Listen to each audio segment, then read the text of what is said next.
Сәлем достар, бүгін сабаққа арналған заттарды алатын боламыз.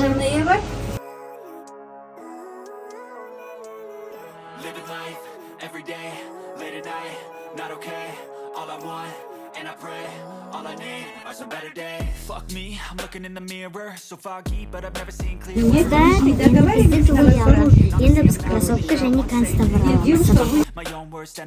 Біз осындай кроссовкадан дадық. Ақбұлақ базарындамыз, осында бізге 15 мыңнан екен, бізге 12 мыңнан сатты. Сәлем достар, бұл біздің мектеп формамыз, өте әдемі астар. Біздің дұршекіміз бар. Қазір осыдан кейін сіздерге киім көрсететін боламыз, өте әдемі. Апам сабаққа 2 кофта және сарафан және туфли алып берді. Маған апам алып берген заттардың бәрі ұнады. Және дене шынықтыру сабағына арналған киіміміз. Осы киімдерді апам сатып берді. Осы кроссовкамызды біздің әпкеміз сатып берді. Барлығы бізге ұнады.